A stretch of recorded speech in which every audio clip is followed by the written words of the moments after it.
No. Oh, And now you might want to sit down. Wow. Inside. Guys, no drinking water during discussions. Or eating. 10 seconds. 9, 8, 7, 6, 65. 5, 4, 3, 2, 1. 3, 2, 1, 2, 1. You 90 guys. All right, so on Friday you signed agreements with each other. Now it's time to start using them. So rules of engagement. My question for you is today, as we start to work on our Socratic technique, what do you want to focus on all day the hardest? Here's a summary of the rules of engagement. Listen, on time and prepared, firm stance and participate, concise, clear evidence, talk to classmates. What's the most important one and why? Great. Right now, I think it is concise and not saying like and as a lot of people are saying. Concise is going to be our first one. You're the concise copy. In case somebody not being concise or lacking on, buzz or do this. All right? Carter. On time prepared. On time prepared. What's the third one? What's the third one, Charlie? Firm stands. Firm stance. Okay, those are the three we're going to work on. Carter, you're in charge of on time period. If somebody's late, you're going to ask them to leave the group. And if they're not paying attention and prepared, if they're not on time and in the game, you ask them to leave the group. And well, I want to practice something about this really quickly. Deuce, will you play my dog for a minute? All right, you're my dog. Ready? Okay, I want you to come up and bug me by pawing me. And you can just do this, just like paw me. So come up, yeah, just come up and paw me. Oh, I'm going to warn you, I'm going to put you outside. If you don't stop pawing me, don't stop pawing me, okay? What would you do? If I'm a dog. Yeah, if you're a dog. I'm giving you attention, right? I'm going to warn you, don't stop pawing me. I'm going to put you outside. Oh, you better stop pawing me. I'm going to put you outside. Okay, what am I training my dog to do? Paw me, right? Okay, here's another example of that. Deuce, if you don't do what you're supposed to, I'm going to ask you for an eagle buck. Deuce, if you don't be quiet, I'm going to ask you for an eagle buck. So I'm going to ask you guys, no more warnings. If you don't want to enforce them and live by the contracts that you promised, that's okay. But you're training each other not to listen. So either ask for an eagle buck and write it up, or don't do it. I mean, you can choose not to do it and we'll change these agreements. But warnings are just like training your dog. So you're training each other to just keep doing it and then get annoyed because you have to warn. Okay. So these are the rules of engagement.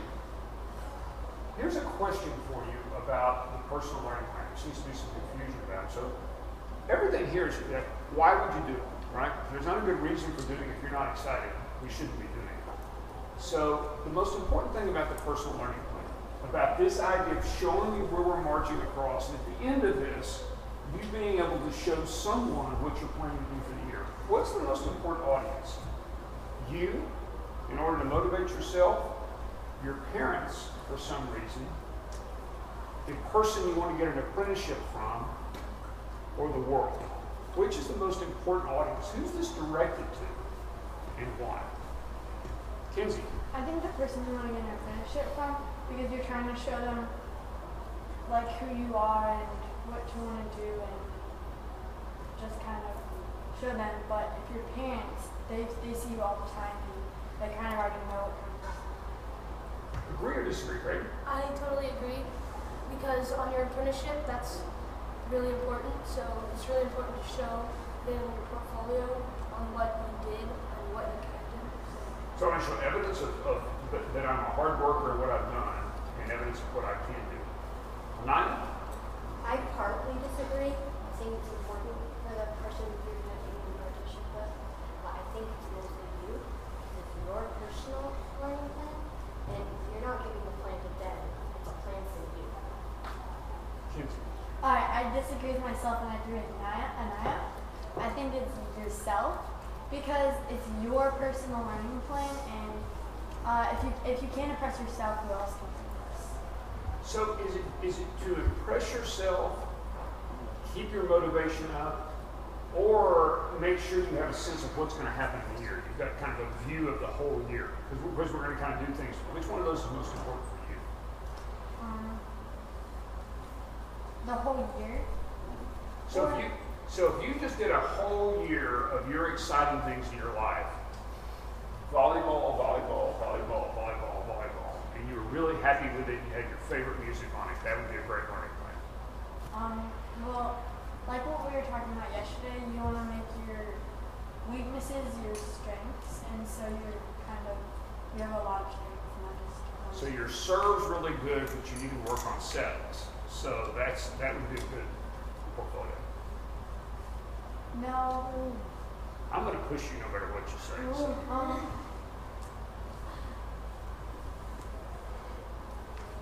Maybe like your endurance and stuff, other stuff, and So that you can play volleyball in the hot sun for 8 hours a day. All your portfolio was volleyball, volleyball, volleyball. Look how hard I can play. That, I mean, may be true. Is your portfolio for you? Remember, Kenzie said parents, I would have pushed her just as hard or anything else. Sarah, is it for you? well, I think it's for all of those, but mainly for you because last year we didn't really do this, and so we just worked on con, but we didn't really have a plan or certain skills to work on. But if we have a plan, like where we are and where we want to be and how much we need to do each week and on what, then we'll be a lot more accomplished because we won't be working on random skills. Yes. I think it's mostly for you because it's your plan for the year, like learning. And I'm not really sure how that has to do with your apprenticeship, because what if I want to be an apprenticeship with art, but it's got stuff about con and my reading goals and everything on there? That wouldn't really make sense. And I think it's most for you to plan for that. Would your parents agree with you that it's mostly for you? I'm not saying they're right, but they agree with you. Your parents have given $10,000 and they're giving up something so you can come here. Well, yeah, but the school, I think when you go to school, it's for you to learn, not for your parents to learn about what you, it's for you to learn, so I think this is for you to show how you're going to learn. Claire. On Anaya's point, Nikita's point, sorry, about how it's for ourselves to learn, I think that they bring us here for ourselves so that we can have a better future, not for themselves. I don't even know why they would do it for themselves. Sarah. I agree with Nikita, and I guess I agree with Claire, but I think it's also important, I guess, to show your parents that you have a plan, you're actually going to understand. What happens if you don't? They'll probably not want you to stay here. So is the real issue we want to show parents we're doing enough, or we want to delight them in how much we're learning? Because one thing is I just want to show them enough, right? It's just that I hate math, but I'm going to do enough con skills, or I really want to delight them in my writing. Delight them, or just show them I'm doing the minimum to stay here? I think you should delight them to show them that this is a good place for you, to show them that you're motivated and you're getting a lot done. Why? So it'll make them want you to stay here. Garrett? Well, I just have a different end to what Yusuf said. Make them believe that they will show them that they made the right decision to send them there. What would you show them? What would be important if you wanted to show them that in your portfolio? What do you think they really care about? My writing has never been really good, and it's improved a lot, I think. So show them a good piece of my writing, I think. Show them that you're improving. Not. I think for my personal learning plan, I want to delight them instead of just doing the minimum, because that's kind of what we're here. It's not doing the minimum, but striving for excellence. And I think it's not just even in my personal learning plan. So I think even if I improve on the things I do at home, like violin and stuff, I think that will be really significant more. Should that be in your portfolio? Violin? No, I'm not violin, but I would show them at home how I can conquer my laziness and like become a better self-motivator to myself. Is this an important question of who we're creating it for? Why? Sarah? Well, because if you were creating it to show, like the person for your apprenticeship or your parents, you'd probably make it easier to tell and put mainly stuff you've already done. But if you're doing it for yourself, you already know what you've accomplished, so you probably fill it with your goals. Casey. I agree with you, Sarah, and I have another point. It's also very important because when you get older, like maybe in your senior year of high school or something, and you have this from since you're in 6th grade, and that's pretty impressive that you kept all this together, and it shows all the work that you've done and what you're most proud of. Given what you're saying, Kinsey, should you collect a little or a lot in this portfolio? Probably just what's the most important to you, which you think other people will be really impressed by, and maybe other people wouldn't be impressed by, but it's impressive to you. So I want to make a distinction here, though, between collect and show. I'm not going to show what's most important. Should I only collect what's most important to you? Yes. So collect a little or collect a lot? That's my question as you think through this. Examples of your writing, or examples of you collect a few or many. Yeah. I think you should collect a lot because if you collect the work that you're not as proud of, you'll be more proud when you go back and read over it and see how you've improved. So I can show improvement by collecting a lot. Collect a little or a lot. Mason. I'm actually going to have to disagree and say a lot. I'm sorry, a little. Because it's more powerful to show just 4 really great pieces of work and really firm goals than a ton of ones that just You kind said- of skim over. You said I want to collect a few because it's important to show. I mean, I want to collect a few because it's important to show a few. They stand out more. And I mean, it's better to collect a few really powerful ones. So my question is there a difference between collect and show? Craig? Well, I agree with Mason. It's better to have less and make them better. No, because like when you have a lot of things in your, it just looks like a big thing of scrambled pieces of wood. Do you have to show everything you collect? Well, no. I But don't understand the question. Do you have to show everything in your portfolio that you collect, Jack? No, because you might collect something that you're not proud of, like an art assignment that went terribly wrong, and people might mistake it for something other than what it's supposed to be. So you don't have to show, even if you collect one of your work that's excellence, you don't. Actually, I disagree with what I just said. You should show a lot of what you collect, because I just said I was going to disagree with something, like emphasis. But yeah, I think that, now I forgot my point, Craig. Next. Charlie? I disagree with Jack's second point.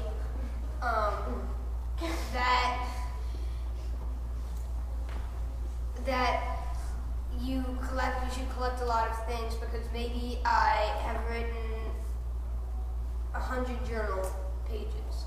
I only want to collect 3 of. Only want to show 3 of those. Maybe I got 5 sun badges.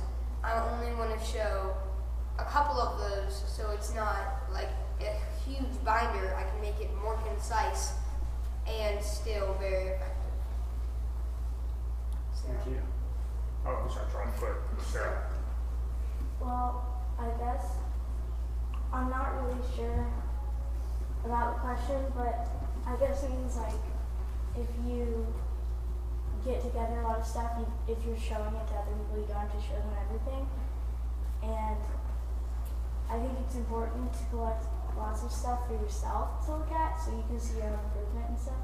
But you should pick only the most important things and the best things to show other people so they don't get fooled. So do you know today, this is not a good Socratic question, but do you know today exactly what you want to show an apprentice, someone who hired for your apprenticeship in June? You know exactly what you want to show, Sarah?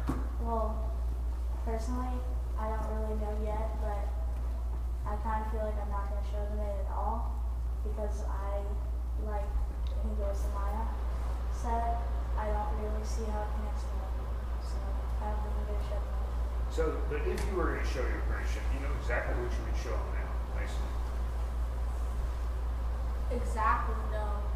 But like Sarah said, I don't think I'm going to be showing them this portfolio because I don't think they're going to really care about con and learning badges. I think they're going to care a lot more about what we've done in that area.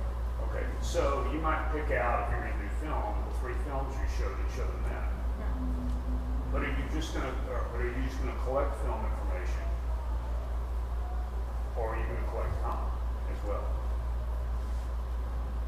For that specific portfolio, the film stuff, they're not going to care about con.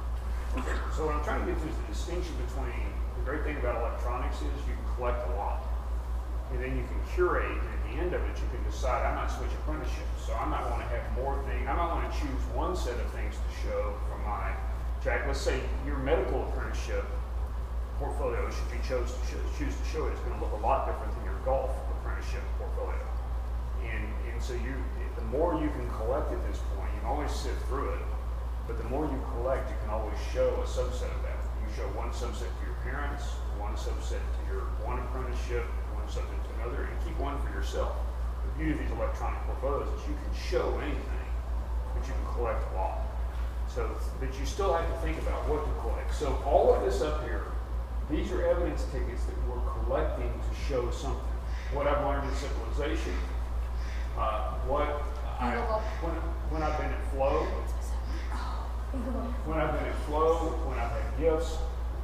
So we're collecting pieces to be able to then go back and show what we want to show. And so the whole purpose of this learning plan is for you to decide what you love and what you want to do and set your goals high. To have something to show your parents, to make sure they're delighted by the fact you've been here, and in case you need it for your apprenticeship, to have something you can pull out and curate for that. Okay, some experiments I'm going to suggest we try today for intentionality. One of them is the no warnings on eagle buffs. You've got to decide whether you're going to live by these or not, but warnings don't seem to help. A second one is with the rain stick until the council's in place. That if you have an important announcement, you write it on that board over there. I've already written one about a circle up at 11:45 instead of interrupting flow. But instead of hooking up the rain stick, just write it on that board if it's something important, and people will get it. I don't think that worked last year. We tried to write stuff to make other people like help us out in con. That was collaboration. I'm going to come to that in a minute. I'm saying if it's something important to interrupt for, if it's important and you put it on that board, people should look on that board. Let's try that as opposed to, let me use the rain stick to say, hey, has anybody seen my book on science that I left, over here? Because you just interrupted 24 people in flow to look for a book when you could write it down and ask them at 11:45. Kobe. So, what if it's like urgent, like if we don't know how to do it, then we can't get something important done? Well, as I said, we're taking a long time for opening, but do you have the right to stop 23 other people out of flow for your urgent need? Assuming the building's not on fire. You can just go up to one person. Yeah. So are you talking about collaboration now? I guess if we just need help, you can share something. Well, let's talk about it. If you really need help, is it okay? You guys decide at your class. Is it okay for one person to interrupt 23 if they need help? No. Kinsey? I think if it's really important, like if you're a champion for something, you could say something. Yeah. Like yesterday, I had to say something because not everyone has turned their evidence to me. Well, let's just say, is that necessary bit, or can you write it on the board and everybody turn your evidence ticket and you have it? Is that like warning people, like warning the dog? Because if we know that or I put it on the board, you have to do it. You guys can decide, Sarah. Well, I don't really know if it's going to work because most people who are in flow aren't going to look at the board. So they're never going to hear it or see it until like lunch or something. And also, maybe like, I don't know, you should probably just ask one person who doesn't like this. Thanks. I've figured this out a little bit on Google Chat. It seems to work. For me, if I'm in flow and I'm going and you turn off your volume, it'll pop up on the side of the screen down at the bottom right, bottom right. And sometimes I won't even see it until later, whenever I'm taking a break or something, I'll see it right down there. So that works for me. So you're gonna send one message to everybody in No, the just class. one person. Yeah, if I need help from Hayes, I can send him a message, and if he's in flow, he won't see it. And then, whenever he's done, or he takes a break for a second, he'll see it. And you might just notice it out and catch it. So let's do So this. that chatting counts for So every let's do this. Let's suggest that if you're going to interrupt with this is till council takes the vote. So we're gonna have elections on Friday. So speeches and elections on Thursday. Until we have elections and council decides, did you both write it down and if you have to interrupt, you interrupt with a ring stick, but we're to come back at the end of the day and say, was it absolutely necessary to disturb 23 people in flow to make that announcement? So we set a higher standard. You can do both, but if you pick up the ring stick, it better be something worth. We're going to ask at the end of the day, is that worth it, Cody? I have a question for class. I don't really know what's going on about music. Okay, so when the council's in Council. place, You can't listen to music yet? you're gonna make a music list. That's another. Last question. You guys are going to have to figure out something to do about collaboration, but sitting around with 4 people that you like and talking the whole time during core skills is not collaboration. So until the council comes up with that, we are going to request you write your request for collaboration with the board. I know nobody likes it, but Paige, you may come up with this Google chat thing that works. Wait, it does work. All you have to do is Just keep have your a Gmail Gmail tab. open. But the requirement is collaboration means this. But this is a school thing. Collaboration means Mason and I need to work on this specific thing for 30 minutes. And we're going to work on this. It doesn't mean Mason and I and Craig and Charlie are going to all sit together and distract each other during core skills because we like to sit together. And collaboration is an active act for a certain amount of time. You may want to work for 2 hours on a set of con skills, but it's, we're going to work on con skills and we're going to go sit over there and work on it. It's not, we're just going to sit and hang out because that's not, the collaboration space is reserved for real collaboration. So if you guys figure out a better way to do it, the council will do it. Sarah? Also, I guess I'm just going to say this now because I like to be realistic.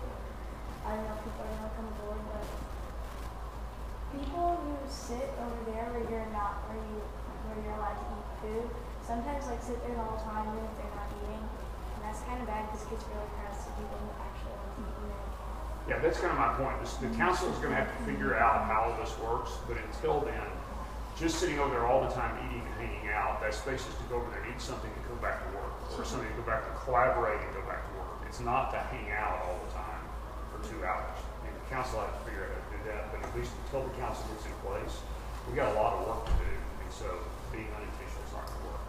All right, we've already taken too long. Let's roll. Guys, silent time starts at 10. Jeez, we think it's all time. 13.